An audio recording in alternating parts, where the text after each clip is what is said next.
My name is Willy Bolander. I study influence, persuasion, and leadership in selling and sales management, and I teach people how to sell. In this podcast, we'll talk to some of the world's top sales leaders and see what we can learn from them. Welcome to the Sales Lab. Hello, welcome to part one of our conversation with Ryan Pereus. He is the CEO and founder of Superhuman Prospecting. I think I'm going to call this episode Cold Calling Missionary. Listen and you'll find out why. He runs a company that does cold calls. That's his life. Everything you ever want to know about cold calls. We'll go through it over the next 3 episodes. This is part 1 of 3. Hope you get something out of it.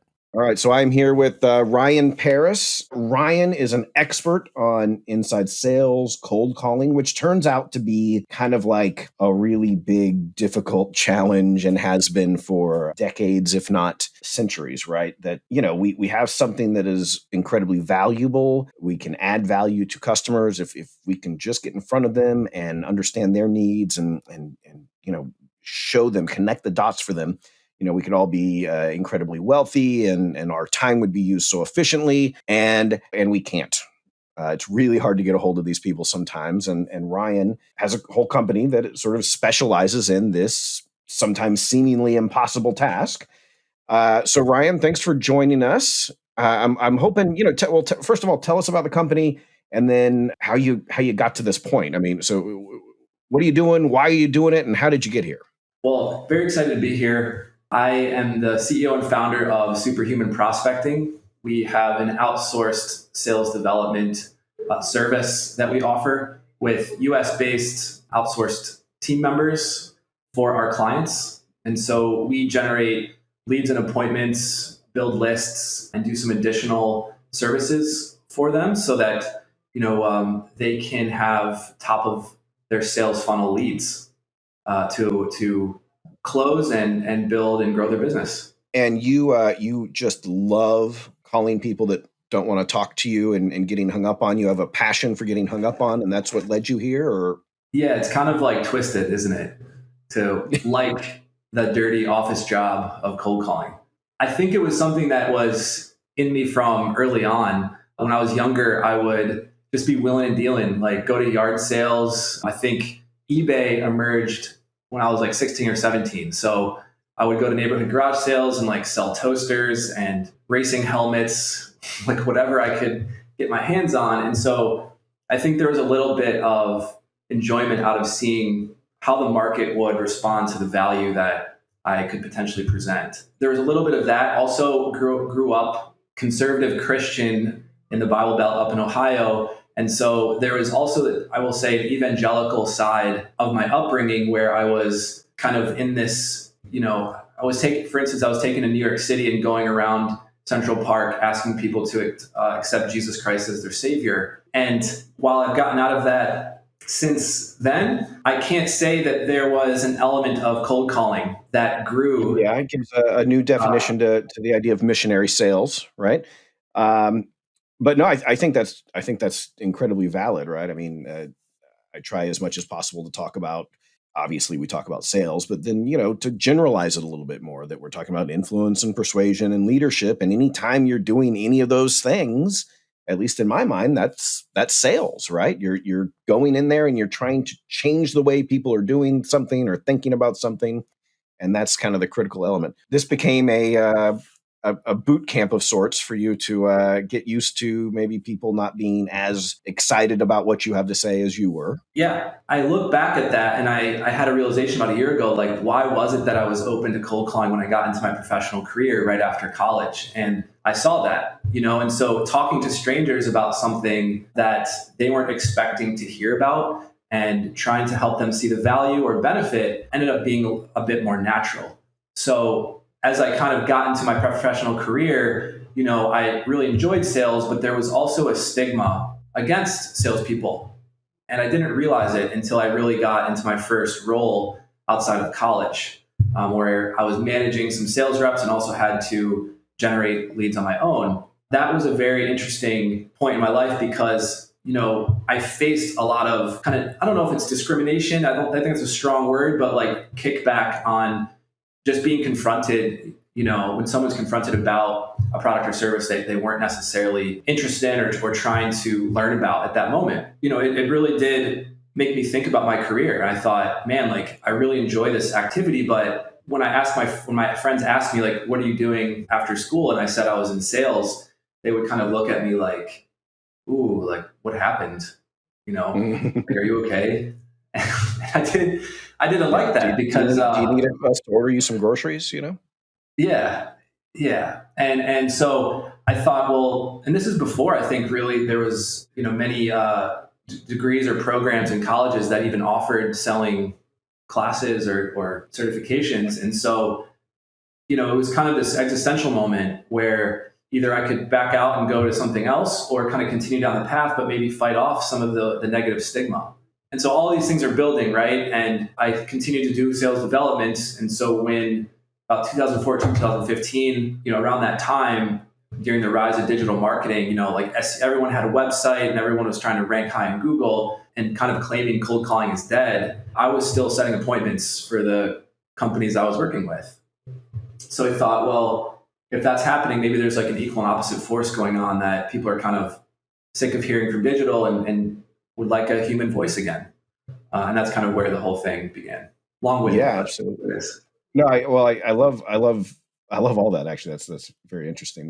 When I first started, I told the story in a prior episode, so I won't dive into all of the details. But I was offered a job to cold call and set appointments for this guy selling life insurance and annuities, and he told me he's going to pay me hourly, and then if I said anything that ended up buying, he'd give me a percentage of whatever he made and all of this, and all I heard was I'm going to pay you an hourly rate to sit here and get hung up on, and I had absolutely no pride or expectation of anything else happening, right? So when people started hanging up on me, there was no heartbreak. It was like, yeah, that's what I do too. It was at the end of the night, my very first day. It was like 8:55. I was going to stop calling at 9. I was one of those guys, call through dinner, interrupting bedtime routines and everything. It's very, very cool. And I got to the end of the first page of my script, and I said, does that sound like something you'd be interested in talking about further? And this woman said, yeah, and just blew my mind, right? Just completely overwhelmed my understanding of reality, right? Like I had, at no point did I think, I figured I'd probably work there for a couple weeks, then they'd fire me because I wouldn't say anything, because of course I wouldn't say anything. Nobody says yes to a guy calling on the phone. And then you find out that, well, a lot of people actually say yes to the guy calling on the phone, it turns out. Yeah. Not as a proportion of the people who say no, but like more than you think. The Yeah. reason people are calling you at dinner is because it kind of works, and it with a large enough number. Even if you're not doing it well, it kind of works if you just do it enough. Yeah. At least in a consumer setting, because you've got a lot of consumers to work with. So where did you go to college? I went to Messiah College in Harrisburg, and I did a year actually at Palm Beach Atlantic in Florida, West Palm. So Okay. spent some time down there. Yeah. And so was it always the assumption that you were going to go into sales when you got out, or that just sort of accidentally happened? Actually, it was probably a bit more intentional to stay in the business sphere. I was a business administration major, went to, for my MBA down at Palm Beach Atlantic. So I knew I was kind of somewhere in the entrepreneurial leadership, mindset, just based upon some of the natural skills that I had or interests that I had within that space. And I don't even think it was possible for me to really know that sales was truly an option, a defined option, until I was in my first job out of school. So Yeah. I guess if that's accident, maybe, but also just discovering more about how business works and where I fit within that realm. And so you were doing cold calling for other companies for how long before you decided, I'm going to start my own company doing this?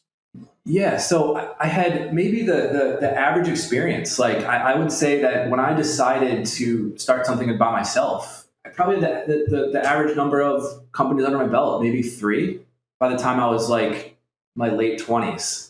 I had worked for a home remodeling company right out of school. I was thrown in as a sales development manager. Didn't even know what that was. That's not even what it was called. It was more like lead generation manager, the new word, right? Sales development.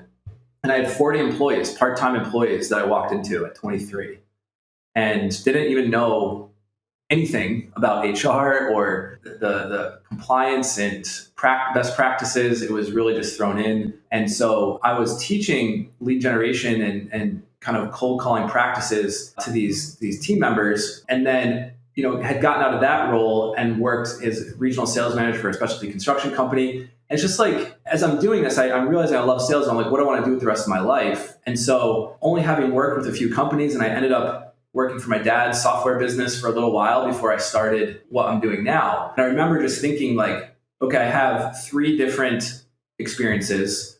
I would love to be a consultant. That's my dream job, or professor, like you. You are my dream job. But before I get there, I feel like I really need to have a different experience. I need to have true insight or data that shows that I've been able to find something in the sales space that would be valuable for companies to hear me out on. And that was one of the motivations for starting Superhuman is having a laboratory for learning about every market out there. And that was a huge motivation in developing it. And it didn't start with cold calling. It started with script writing and training teams on a way to talk to people in the 21st century, and kind of grew from there. Okay, so the initial conceptualization, and I guess this is a very common entrepreneurial path, right? That I thought it was this, and then we realized it was this. I sometimes like the analogy of a sculpture rather than a painter, right? The painter constructs something by adding paint to the canvas to get what they want, right? They're asserting their will on the canvas, and the sculptor, you could think of it as the sculpture's in there. You just have to chisel the stuff away that's getting in the way of the thing that actually exists. And so you're sculpting. You start with, I'm going to provide scripts, I'm going to provide training, and then people can have their own, 5, 10, 20 people working for their company that do this. Maybe I come in and give a refresher training here and there. What makes you realize that you need to just sort of also have the employees and be able to have companies outsource this to you? Yeah, it's a valid question, because why not just go down the road where I thought I really wanted to? But I realized, read some books early on, The Lean Startup by Eric Rice, I believe. There was a book by Peter Thiel that was out there during this time. And, what I learned early on was when you're building a business, you need to have some general messages or strategies or kind of a manifesto. And then products and options are built on top of that. So the manifesto and message should be the thing that changes the least. And then the products and things that you offer can change over time a little bit easier. And so when I was out there, I knew what I wanted to do, which was kind of that top of funnel sales development space. That was kind of where I thought my, the mix of talents, passions, and what the world needs, Stephen Covey idea. And absolutely. So when I chose that arena, it still meant that there was different products I could offer. I mean, we were doing outsourced event lead generation, outsourced canvassing, consulting on all of these areas, as well as cold calling. And so the kind of progression was that, well, one is out there in the market, the market needs folks to help call for them because they don't have the time, they don't know how to do it, or they hate cold calling. And so whenever we would write a script or do training, it'd be like, you know what, this is great. Our rep likes it, but could you just do the calls for us as well? And we just kept getting that question more and more, and realized that while the scripts are nice and it's something to help, I mean, this could be a huge opportunity to meet the market where they are and actually have a growing sustainable business at 2, 3, 4, 5x the rate at which we're going right now.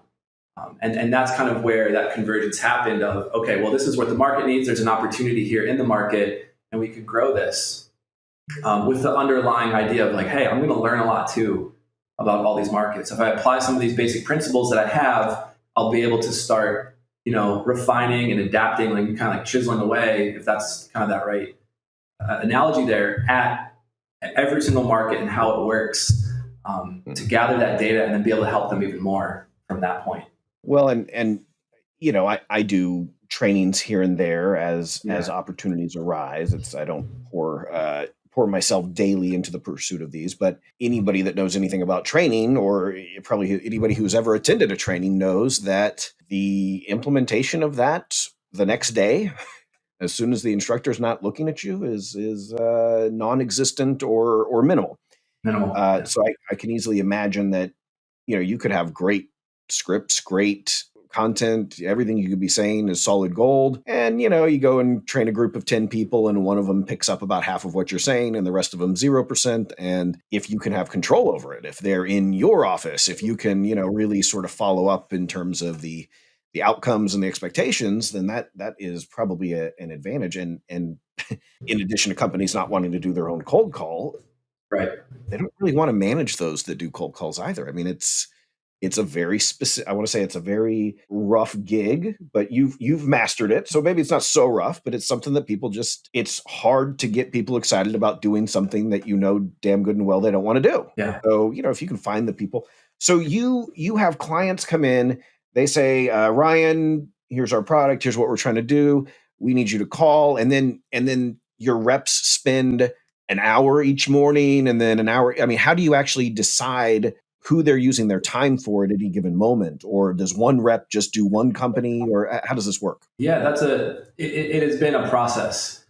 The operation of a cold calling service is a whole nother podcast in itself. I've had to become an operations manager and lean thinking, expert, in the same way that I've had to continually work on our sales service and skills. So we're very much about streamlining that process and finding the things that are repeatable, and then really isolating what needs to be added brand new for each client or each campaign or each customization. And so when we bring a client on, each one is assigned an account manager. And the account manager probably manages between 15 to 30 accounts per month. And that person is kind of their outsourced sales manager. They're the strategist, they're making recommendations, they're the customer service rep. We treat you as the customer as kind of you're the VP of sales, right?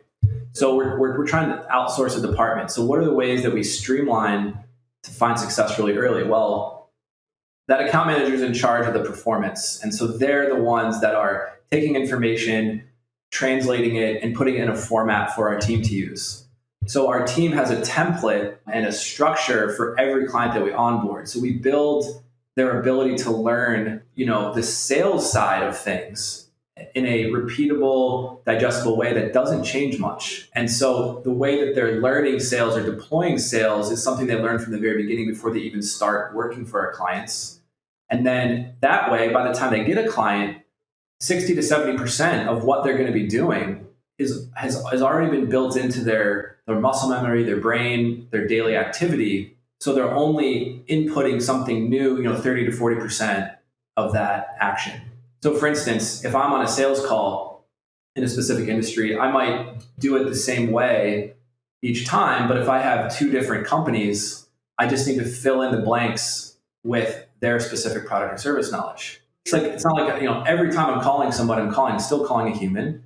I have the same end goal. I have the same idea that I need to ask discovery questions to engage, but the product might be different. One, I might be, helping somebody to see if we can do their website for them versus, someone who has a SaaS product or CRM that they want that company to use. And so they're just changing that product knowledge language, but they're going about the sales activities in a very similar way. Yeah, the process is sort of mirrored and replicated, but the word that comes to mind, and I wrote it down on something you were saying earlier, is modularity, right? We have some modules, some pieces of this puzzle that don't change, and then we plug in the modular components for company X and then for company Y, right? Which I'm glad you mentioned, because I know that for some sales people, people in the sales world, there's it's like a trigger word, script, right? We've thrown the word script in several times. And for some people, they think that means, okay, I'm literally reading this paragraph word for word.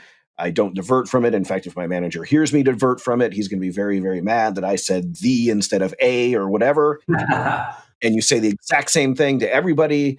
And I think that's not exactly what you're talking about. Is that right? Correct. Yeah. So we, going back just quickly, when we were still doing consulting and script writing, that still stayed its own company. So that company is called a separate sister company to Superhuman, which is called H2H Sales Scripts. And so it's a separate business, but Superhuman uses the H2H sales scripting methodology for the way that we talk to people in the 21st century. So everyone's trained on that same thing. Now, so that's just going back a little bit. Now, the way that the H2H sales scripts method works is that there's kind of a general purpose to a call. Think of like an umbrella. It's an overarching purpose of a call, which we say is to build trust. And then there's some like strategies that we're trying to deploy, make sure that we're meeting on every call. So you want to spark interest in the product or service, right? You want to sell the next step, not the offering itself yet, right? So, and then finally, what we say is diffuse the salesperson's stigma. So have them relax and realize we're okay with them knowing it's a sales call. We just don't want them to feel that way. So there's kind of some of these subjective ways to go about those goals, but then we also have a very practical and technical design for our calls. So there's a opening statement, a question, a value statement, discovery questions, and then a close. So those at that practical level, let's raise that up and say, all right, these like steps, you don't necessarily have to follow the written script that we have. We tell our team, you don't have to necessarily follow it word for word. That's not natural, right? That's not authentic. But what we want you to do is make sure you're hitting these points, because what we've seen is if you hit these points in a conversation, not only do you get more yeses, but you also get more people that show up to meetings, right? And see them go longer down the pipeline than if you just completely shift off of that main structure, right? So it's not a question of the and a, it's a question of, well, did you ask the discovery questions? Or did you just give an opening and ask for the appointment right away? Because if you did, you're probably not building much value with that person. There's not much reason for them to show up at the time of the call, Yeah. So that's the kind of way we go about it, is like, hey, we're more concerned about you hitting these main points. And there's a script if you want to follow it, if you can deploy it, but we're not as concerned as we are about making sure we're going through that as much as they can. We're going to stop it right there for now. Please dive into the next episode of the Sales Lab to hear the conclusion of this interview. And by the way, if you like what you hear, be sure to subscribe and to rate this podcast on whatever app you use to listen. Also, share this with your colleagues and friends, and let's continue to have a deeper discussion on all things related to selling and sales leadership. See you next time in the Sales Lab.